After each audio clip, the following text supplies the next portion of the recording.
திருத்திய விடையை சொல்வதற்கு அனுமதிக்குமாறு கேட்டுக்கொள்கிறேன். விடை: செங்கல்பட்டு தொகுதி நந்திவரம் கூடுவாஞ்சேரி நகராட்சி பேரூராட்சியாக இருந்தபோது வார்டு எண் 9 புதிய வார்டு எண் 21 பகுதியில் மனப்பிரிவு ஏதும் உருவாக்கப்படாததால் அவ்விடத்தில் பூங்காக்கள், விளையாட்டு மைதானங்கள், திறந்த வெளியிடங்கள் ஏதும் இல்லை. காமராஜபுரம் முத்துமாரியம்மன் கோவில் தெருவிலிருந்து 500 மீட்டர் தொலைவில் கலைஞர் நகர்ப்புற மேம்பாட்டு திட்டத்தின் கீழ் கண்டிகை தாங்கல் குளத்தின் கரையை சுற்றி நடைபாதை மற்றும் சிறுவர் விளையாட்டு உபகரணங்கள் கூடிய பசுமை பூங்கா அமைக்கப்பட்டு வருகிறது. மேற்படி பணியானது முடிவு பெற்றவுடன் அந்த பசுமை பூங்காவை அப்பகுதி மக்கள் பயன்படுத்திக் கொள்ளலாம். மாண்புமிகு உறுப்பினர் இருக்கையில் இல்லை. மாண்புமிகு உறுப்பினர் அம்மன் அர்ஜுனன். மாண்புமிகு பேரவைத் தலைவருக்கு வணக்கம். மாண்புமிகு என்னுடைய வடக்கு தொகுதிக்குட்பட்ட 38வது வார்டில் ஓனாப்பாளையத்தில் மயானம் உள்ளது. அந்த இடத்தில் இப்பொழுது மாநகராட்சியால் குப்பை கொட்டி அந்த மயானம் புதைப்பதற்கு இடமில்லாமல் இருக்கிறது. ஆகையால் மாண்புமிகு அமைச்சர் அவர்கள் அந்த இடத்தை மயானத்துக்கு பயன்படுத்துவதற்கு உத்தரவிடுமாறு தங்கள் வாயிலாக கேட்டு அமர்கிறேன். மாண்புமிகு அமைச்சர் அவர்கள். மாண்புமிகு பேரவைத் தலைவர் அவர்களே, மூலக்கல்விக்கு துளியும் தொடர்பு இல்லாமல் ஒரு செய்தியை சொல்கிறீர்கள். நேற்றே மாண்புமிகு முன்னாள் அமைச்சர் அவர்கள் அங்கே எப்படி குப்பை கொட்டப்படுகிறது வெள்ளலூர் பகுதியில் அங்கெல்லாம் என்ன சிரமம் இருப்பதை பற்றியெல்லாம் சொல்லியிருக்கிறார். நான் அதிகாரிகளோடு பேசியிருக்கிறேன், உடனே பேசியிருக்கிறேன். அதை எப்படி சரி செய்வது என்பது மாண்புமிகு உறுப்பினர் நேரில் சந்தித்த போது கூட இதை சொன்னீர்கள். அதிகாரிகளும் வந்திருக்கிறார், கலந்து பேசி அதை நல்ல முறையில் முடிவு செய்யும். மாண்புமிகு உறுப்பினர் அசோக்குமார். பேரவைத் தலைவருக்கு வணக்கம். கிருஷ்ணகிரி சட்டமன்ற தொகுதி காவேரிப்பட்டினம் பேரூராட்சி வார்டு எண் 11 கோட்டைத்தெருவில் பேரூராட்சிக்கு சொந்தமான 70 சென்ட் நிலம் உள்ளது. இங்கு நடைபாதையுடன் பூங்கா அமைத்து தர அமைச்சர் முன்வரார் என கேட்டு ஏற்கனவே 18 ஆண்டுகளுக்கு முன் அமைத்திருந்த பூங்கா மிகவும் சேதமடைந்துள்ளது. இந்த பூங்காவை சீர் செய்ய மாண்புமிகு அமைச்சர் முன்வரார் என தங்கள் வாயாலாக கேட்டு அமர்கிறேன். மாண்புமிகு அமைச்சர். மாண்புமிகு பேரவைத் தலைவர் அவர்களே, புதிய பூங்காக்களை உருவாக்குவதற்கு ஒரு சிரமம் இல்லை. நிச்சயமாக அந்த பகுதியிலே பூங்காக்கள் உருவாக்கலாம். அதுக்கென்று நிதி நம்முடைய முதலமைச்சர் அவர்கள் பேரூராட்சியாக இருந்தாலும் நகராட்சியாக இருந்தாலும் புதிய பூங்காக்களை உருவாக்குவதற்கு நிதி தந்திருக்கிறார். மாண்புமிகு உறுப்பினர் சொன்னதை இந்த ஆண்டு சேர்த்து அதை புதிய இடத்திலே இடம் இருக்குமானால் அதை நிச்சயமாக உருவாக்கலாம். ஏற்கனவே இருந்த பூங்காக்கள் பழுதுபட்டிருக்கிறது என்று சொல்லியிருக்கிறீர்கள், அதையும் சரி செய்யலாம். ஒன்றும் பிரச்சனை இல்லை, செய்து கொடுக்கலாம். மாண்புமிகு சட்டமன்ற உறுப்பினர் கருங்கல் இரவிப்புதூர் கடை கருங்கல் சாலையானது மாவட்ட முக்கிய சாலை. இச்சாலை மொத்தம் 7.6 கிலோமீட்டர் ஆகும். இதில் 5 கிலோமீட்டர் நீளத்திற்கு சாலை இருவழிச்சாலையாக 7 மீட்டர் அகலப்படுத்தப்பட்டுள்ளது. மீதி இருக்கிற 2.60 கிலோமீட்டர் இடைவெளிச்சாலையை 5.5 மீட்டர் இருவழிச்சாலையாக மாற்ற இந்த நிதியாண்டிலே பணிகளை எடுத்துக்கொள்ளப்படும். மாண்புமிகு உறுப்பினர் பிரின்ஸ். மாண்புமிகு பேரவைத் தலைவர் அவர்களே, பாசத்துக்குரிய நம்முடைய அமைச்சருக்கு நான் நன்றி சொல்கிறேன். இரவிபுதூர்கடை கருங்கல் M943 சாலை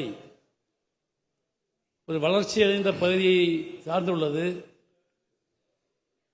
பல்லாயிரக்கணக்கான வீடுகள், பல்லாயிரக்கணக்கான வாகனங்கள் செல்கிற சாலை. இப்போது அது 6 மீட்டர் தான், 5 மீட்டர் தான் இருக்குது. அது 7 மீட்டர் ஆக்கணும். ஒரு டிவைடர் சிஸ்டத்தில் ஃபியூச்சரில் செய்தால் தான் நல்லா இருக்கும். சமீபத்தில் சாலை போடப்பட்டிருக்குது. அந்த சாலை மோசமாக போடுறதாக நான் சொல்லவில்லை. ஆனால் அதை இன்னும் விரிவுபடுத்தி சரியாக மீதமுள்ள விரிவுபடுத்தக்கூடிய இடத்திலே அந்த சாலையை விரிவுபடுத்தி போட்டால் மிகவும் நல்லா இருக்கும் என்பதை நான் இடத்திலே அமைச்சர் அவர்கள். மாண்புமிகு பேரவைத் தலைவர்களே, நம்ம சட்டமன்ற உறுப்பினர் பிரின்ஸ் அவர்களை சொன்னதையே எடுத்துக்கொண்டு, ஏன்னா நானே நேரடியாக அந்த பகுதியெல்லாம் சுற்றி பார்த்தேன். இப்போ இருக்கிற நிலைமை 5.5 போடுகிற நிலை தான் இருக்கிறது. ஏன்னா நிலத்தை கையகப்படுத்தா தான் போட முடியும். எனவே அதிகாரி அனுப்பி அது சாத்தியக்கூறு இருக்குமே ஆனால் அந்த பணியை மேற்கொள்ளும். மாண்புமிகு உறுப்பினர் பிரின்ஸ். மாண்புமிகு பேரவைத் தலைவர்களே, என்னுடைய சட்டப்பேரவை தொகுதிக்கு உட்பட்ட SH91 சாலை மரசேரி புதுக்கடை சாலை, அந்த சாலையில் மிக முக்கியமான பகுதியான திங்கள் நகர இரணியல் மிகவும் குறுகிய பகுதியாக பல்வேறு ஆபத்துக்களை ஏற்படுத்திய சாலையாக இருக்கிறது. ஏற்கனவே மாண்புமிகு அமைச்சருடைய வேண்டுதலை கேட்டு அந்த இடத்துல இருந்து பார்த்தாங்க. நிச்சயம் அதை விரிவுபடுத்த வேண்டும். சுமார் 20 வீடுகள் அகற்றப்பட வேண்டும்.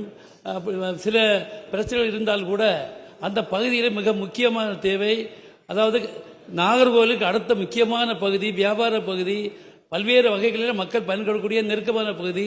அந்த பகுதிக்கு நீங்கள் நிச்சயமாக ஏற்கனவே மாண்புமிகு அமைச்சர் ப்ராமிஸ் பண்ணியிருக்காங்க, நிச்சயம் செய்வாங்கன்னு நினைக்கிறேன். அமைச்சர் முதல்வர் கூட சட்டமன்றத்தில் அதை சொன்னாங்க. நான் அன்பாக வேண்டுவது தயார் பண்ணணும், அந்த நில ஆட்சியத்தை எடுக்கணும். நிச்சயம் அந்த குழாய்கள் இப்போ பார்த்துங்க, குட்டுக்குடி திட்டத்தில் போடப்பட்ட குழாய்கள் எல்லாம் கட்டு போயிடுச்சு, தொலைஞ்சு போச்சு. அதை மாற்றி அந்த சாலையை சரி செய்தால் தான் நிச்சயமாக நல்லா இருக்கும். அது குறிப்பாக திக்கணங்கோடு முதல் புதுக்கடை வரை உள்ள சாலைகள் மிகவும் அந்த பகுதி மோசமாக இருக்கு. அதை சரி செய்ய வேண்டும் என்று நேரத்தில் கேட்டு மிக சீக்கிரமாக இந்த பணியை இப்போதே 2-3 மாதத்திலே செய்வீர்களா என்பதை உங்கள் கவனத்துக்கு கொண்டு மாண்புமிகு அமைச்சர். மாண்புமிகு பேரவைத் தலைவர்களே, இந்த இரணியல் திங்கள் நகர சந்திப்பு என்பதை நானும் சட்டமன்ற உறுப்பினர் நேரடியாக அங்கு ஆய்வு செய்தோம். அது 1 கிலோமீட்டர் நேரம் உள்ள நகரப்பகுதியாகும் அந்த பகுதி. அது விரிவுபடுத்துகிற பொழுது நாம் நில எடுப்பு எடுக்க வேண்டிய ஒரு நிலையில் துறை இருக்கிறது. எனவே அந்த நில எடுப்பு முடிந்த உடனேயே அவர் இந்த சொல்லுகிற அந்த அகலப்படுத்துகிற பணியை துறையின் சார்பாக மேற்கொள்வோம், வேண்டிய முயற்சிகள் எடுக்கும். மதுராந்தகம் தொகுதியில் அச்சரப்பாக்கத்தில் அமைந்துள்ள தாத்தா ரெட்டமலை சீனிவாசன் மணிமண்டபத்தில் நூலகம் அமைப்பதற்கான இடவசதி உள்ளது. ஆனால் புத்தகங்களோ நூலக தளவாட பொருட்களோ இல்லை. எனவே போட்டித் தேர்வுக்கு படிக்கும் மாணவர்கள் பயன்பெறும் வகையில் விளிம்பு நிலை மக்களின் விடிவெள்ளியான தாத்தா ரெட்டமலை சீனிவாசன் அவர்களின் நினைவு மணிமண்டபத்தில் அனைத்து வசதிகளுடன் கூடிய குறிப்புதவி நூலகம் அமைக்க அரசு முன்வருமா என்று தங்களின் வாயிலாக அறிய விரும்புகின்றேன். மாண்புமிகு அமைச்சர் அவர்கள். மாண்புமிகு பேரவைத் தலைவர் அவர்களே, திவான் பகதூர் திரு திராவிடமணி ரெட்டமலை சீனிவாசனுடைய மணிமண்டபம் மாண்புமிகு முதலமைச்சர் அவர்களால் கடந்த சில மாதங்களுக்கு முன்பு திறந்து வைக்கப்பட்டது. எனவே அந்த வகையில் கடந்த அரசு இருக்கும்போது அதற்கான அரசாணை வெளியிடப்பட்டு அது கட்டும் பணி தொய்வாக நடந்து வந்த காரணத்தினால் உடனடியாக கூடுதலாக நிதி ஒதுக்கி மாண்புமிகு முதலமைச்சர் அவர்கள் அது துரிதமாக பணிகளை செய்ய வேண்டும் என்று உத்தரவிட்டு அதற்கு பிறகு அவர்கள் திருக்கரத்தால் திறந்து வைக்கப்பட்டிருக்கிறது. அங்கே மாண்புமிகு உறுப்பினர் சொல்வது போல இடம் இருக்கிறது. ஆனால் இது அமைந்திருக்கக்கூடிய இடம் அச்சரப்பாக்கத்திலிருந்து கொஞ்சம் ஒதுக்குப்புறமாக இருக்கிற காரணத்தினால் அந்த இடத்திலே படிக்கக்கூடிய வாய்ப்பு நம்முடைய இளைய சமுதாயத்திற்கோ அல்லது நூலகத்தில் படிக்கக்கூடியவர்களுக்கான வாய்ப்பு அமையுமா என்பது கொஞ்சம் சந்தேகமாக இருக்கிறது. தற்போது அச்சரப்பாக்கத்திலே நூலகம் இருக்கிறது, அரசின் சார்பில் அமைக்கப்பட்டிருக்கிறது. எனவே எதிர்காலத்தில் மாண்புமிகு முதலமைச்சரோடு கலந்து பேசி நிதி நிலைமைக்கேற்ப நடவடிக்கை எடுக்கப்படும். மாண்புமிகு உறுப்பினர் திருமதி மரகதம் குமரவேல். மாண்புமிகு பேரவைத் தலைவர்களே, மாண்புமிகு அமைச்சர் அவர்கள் கருத்துரையில் என்று சொல்லியிருக்காங்க. அவருடைய பிறந்த ஊரான அச்சரப்பாக்கம் ஒன்றியத்தில் கோழியாலம் ஊராட்சியில் அவருடைய இடம் இருக்கின்றது. அந்த பகுதியில் கிராமங்கள், சுற்றியுள்ள கிராமங்கள் இருக்கின்றன. அந்த பகுதியில் நூலகம் கட்டித்தருமாறு அன்புடன் கேட்டுக்கொள்கிறேன். மாண்புமிகு அமைச்சர் அவர்கள். மாண்புமிகு பேரவைத் தலைவர்களே, இரவு பகல் பாராமல் உழைக்கும் பத்திரிகையாளர்களின் உழைப்பை அங்கீகரிக்கும் அறிவிக்கப்பட்ட சலுகை விலை வீட்டுமனை பட்டா திட்டம் பல்வேறு காரணங்களை சொல்லியும் புதிய விதிமுறைகளை ஏற்படுத்தியும் செங்கல்பட்டு, காஞ்சிபுரம் உள்ளிட்ட பல்வேறு மாவட்டங்களில் ரத்து செய்யப்பட்டிருப்பது பத்திரிகையாளர்கள் மத்தியில் ஏமாற்றத்தை ஏற்படுத்தியுள்ளது. எனவே ரத்து செய்யப்பட்ட அறிவிக்கப்பட்ட சலுகை விலை வீட்டுமனை பட்டா வழங்குவதோடு பதிவு செய்யப்பட்ட அனைத்து பத்திரிகையாளர்களுக்கும் சலுகை விலை வீட்டுமனை பட்டா. அமைச்சர் பதில் சொல்லுங்க. அது இந்த கேள்விக்கும் பதில் இருந்தா சொல்லுங்க. மாண்புமிகு பேரவைத் தலைவர் அவர்களே, நூலகத்தை பற்றி மீண்டும் கோரியிருக்கின்றார்கள். அவர் பிறந்த ஊரில் அமைக்க வேண்டும் என்று. அது குறித்து அதான் நான் ஏற்கனவே சொன்னது போல மாண்புமிகு முதலமைச்சரோடு கலந்து பேசி நிதி நிலைமைக்கேற்ப அது அமைப்பதற்கான நடவடிக்கை எடுக்கப்படும். பத்திரிகையாளர்களுக்கான வீட்டுமனை பட்டா கொடுத்தது பற்றி ரத்தானது பற்றி எங்களுடைய கவனத்திற்கு வந்து சேரவில்லை. பல்வேறு பகுதியில் வந்தது. அது சம்பந்தமாக துறையினுடைய செயலர் அவர்களும் துறையினுடைய இயக்குனரும் சம்பந்தப்பட்ட மாவட்ட ஆட்சியரோடு பேசிக் கொண்டிருக்கிறார்கள். விரைவில் அதற்குரிய நல்ல சூழ்நிலையை நாங்கள் ஏற்படுத்துவோம். தென் தமிழ்நாட்டிலே பிற்படுத்தப்பட்ட மக்களுடைய கல்விக்காக பல்வேறு கல்வி நிலையங்களை நிறுவி இன்றைக்கு தேவர் தந்த தேவர் ஐயா தெய்வீக திருமகனுடைய வழித்தோன்றலாக இருக்கிற ஐயா மூக்கியா தேவர் அவர்களுக்கு திருவுருவ சிலை உசிலம்பட்டியில் அமைக்கப்பட்டிருக்கிறது. ஆனால் அவருக்கு மணிமண்டபம் இல்லை என்கிற அந்த பகுதி மக்களுடைய கோரிக்கையாக இருக்கிறது. அங்கே அவருடைய நினைவிடம் கல்லூரியில் அமைக்கப்பட்டிருக்கிறது. ஆகவே உசிலம்பட்டி அவருடைய பிறந்த மண்ணில் அவருடைய தியாகத்தை போற்றுகின்ற வகையில் எப்படி கைரேகை சட்டத்திலே போராடிய அந்த வீர தியாகிகளுக்கு மணிமண்டபம் அமைக்கப்பட்டதோ அதே போன்று அவருடைய திருவுருவ பெயரை செக்கார்னூரில் அமைய இருக்கிற பேருந்து நிலையத்திற்கு பெயர் சூட்டவும், திருவுருவ சிலை வைக்கவும், மணிமண்டபம் உசிலம்பட்டி மண்ணிலே அமைத்து தரவும் மாண்புமிகு பேரவைத் தலைவர் வாயிலாக மாண்புமிகு அமைச்சர் முன் வருவார்களா என்பதை வேண்டுகோளாக வைக்கின்றேன். மாண்புமிகு அமைச்சர். மாண்புமிகு பேரவைத் தலைவர் அவர்களே, எதிர்க்கட்சியினுடைய துணைத் தலைவர் லாபகமாக மாண்புமிகு பத்திரப்பதிவுத்துறை அமைச்சர் அவர்களும் சட்டமன்ற உறுப்பினர் திரு பூமிநாதன் அவர்களும் அதேபோல சோழவந்தான் தொகுதி சட்டமன்ற உறுப்பினர் எல்லாம் மாண்புமிகு முதலமைச்சர் கடிதம் கொடுத்திருப்பதை அவர் அறிந்து கொண்டார் போல் இருக்கிறது. எனவே மாண்புமிகு முதலமைச்சரிடத்தில் பரிசீலனை இருக்கிறது. அது குறித்து எதிர்காலத்தில் பரிசீலிக்கப்படும். ராமநாதபுரத்திலிருந்து தூத்துக்குடி வரை செல்லக்கூடிய கிழக்கு கடற்கரை சாலையில் 5 அடி என்ற கிராமத்தின் அருகில் வேளாண் மரபு பூங்கா அமைந்துள்ளது. அதில் அருகில் சுமார் 100 ஏக்கர் மதிப்பளவில் அரசினுடைய தரிசு நிலங்கள் இருக்கின்றது. அவற்றிலே தொழில் பூங்கா அமைக்கப்பட்டால் ராமநாதபுரம் மாவட்டத்தை சார்ந்த தொழில் முனைவோர்களை ஊக்குவித்து வேலை வாய்ப்பை உறுதி செய்வதற்கு வாய்ப்பாக இருக்கும். ஆகவே பேரவைத் தலைவர் மூலமாக அமைச்சரிடத்தில் அந்த இடத்தில் பூங்கா அமைப்பதற்கு கோரிக்கை வைத்து அமர்கிறேன். மாண்புமிகு அமைச்சர் அவர்கள்.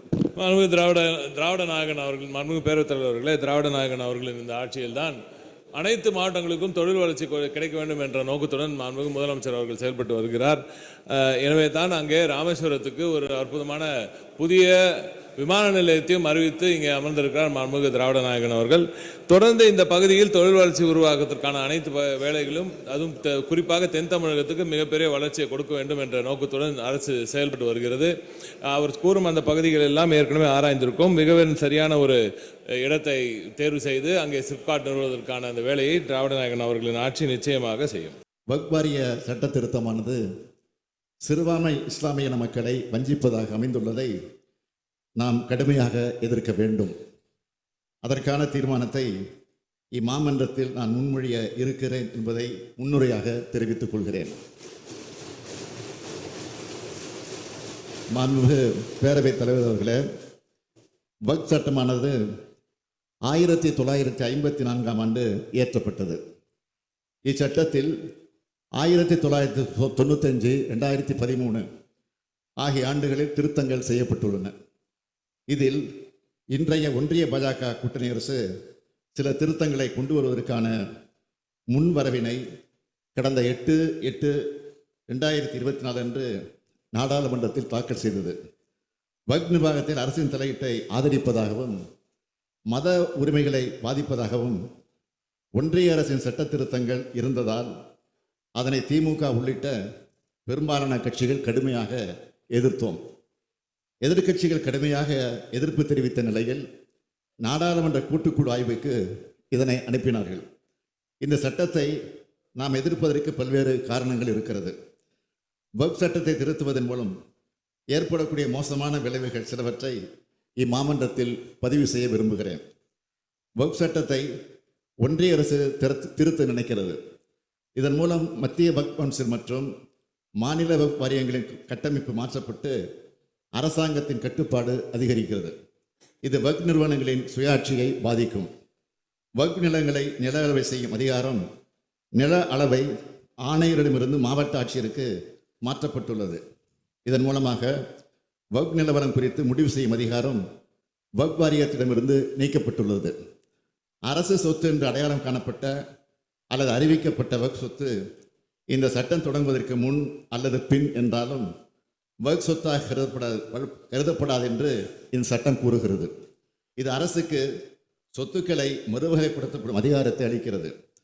5 ஆண்டுகளுக்கு குறையாமல் இஸ்லாமிய பின்பற்றிய ஒரு நபர் மட்டும் வக்ஃப் அறிவிக்க முடியும் என்று கட்டுப்படுத்துகிறது.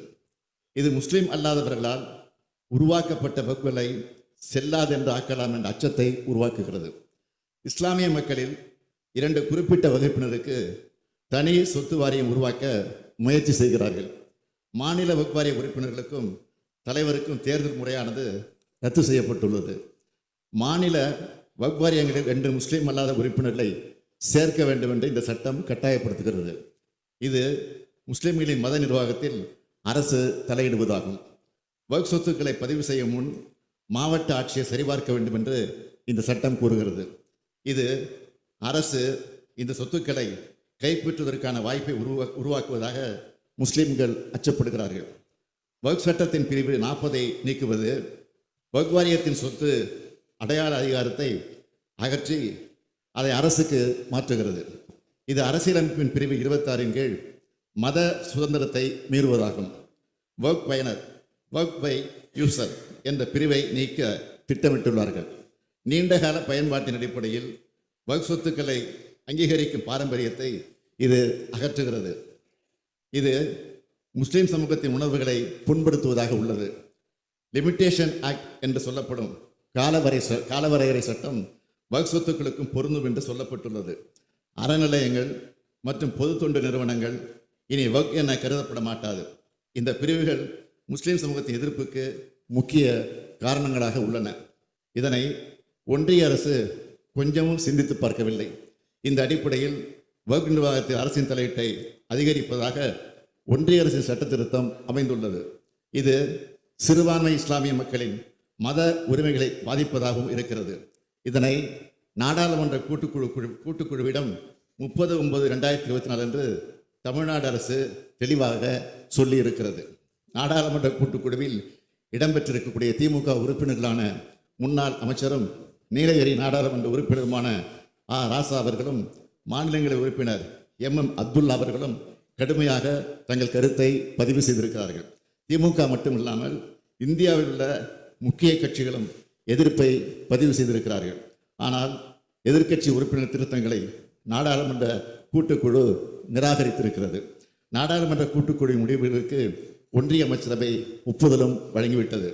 இந்த நிலையில் வக்ஃப் திருத்த சட்டமானது எந்த நேரத்திலும் நாடாளுமன்றத்தில் தாக்கல் செய்யப்படலாம்.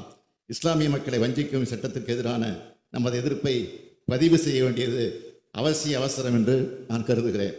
சிறுபான்மையின மக்களுக்கு எதிரான மத சுதந்திரத்தை நிராகரிக்கும் அரசியலமைப்பு சட்டத்துக்கு விரோதமான வக்ஃப் நோக்கத்துக்கு எதிரான நீதிமன்ற தீர்ப்புகளுக்கு முரணான குழப்பமான தேவையற்ற பல்வேறு பிரிவுகள் வக்ஃப் சட்ட திருத்தத்தில் இருக்கின்றன. இந்த திருத்த சட்டமானது வக்ஃப் அமைப்பையே காலப்போக்கில் செயல்பட விடாமல் முடக்கிவிடும். எனவே நாம் இதனை எதிர்க்க வேண்டியவர்களாக இருக்கிறோம். மத நல்லிணக்கு அனைவருக்குமான அரசு என்ற இலக்கணத்தை அடிப்படையாக கொண்டு நாம் ஒரு தீர்மானத்தை நிறைவேற்ற வேண்டும் என்று கேட்டுக்கொள்கிறேன். தீர்மானம்: இந்திய திருநாட்டில் மத நல்லிணக்கத்துடன் அனைத்து மதங்களை சார்ந்த மக்களும் ஒற்றுமையாக வாழ்ந்து வருகின்றனர். அனைத்து மக்களுக்கும் அவரவர் மதங்களை பின்பற்றுவதற்கு அரசமைப்பு சட்டம் உரிமை வழங்கியிருக்கிறது. அதை பேணி காக்கும் கடமை தேர்ந்தெடுக்கப்பட்ட அரசுகளுக்கு உள்ளது. ஆனால் அதற்கு மாறாக சிறுபான்மையின இஸ்லாமிய சமுதாய மக்களுக்கு கடுமையான பாதிப்புகளை ஏற்படுத்தும் வகையில் 1995 ஆண்டின் வக்ஃப் சட்டத்தினை திருத்துவதற்கு கடந்த 2024 ஆண்டு ஆகஸ்ட் மாதம் ஒன்றிய அரசு மக்களவையில் அறிமுகம் செய்துள்ள வக்ஃப் வாரிய திருத்த சட்ட முன்வடிவினை வக்ஃப் அமெண்ட்மெண்ட் பில் 2024 முழுமையாக திரும்பப் பெற வேண்டும் என்று ஒன்றிய அரசை இப்பேரவை வலியுறுத்துகிறது என்ற தீர்மானத்தை நான் முன்மொழிந்து அமைகிறேன்.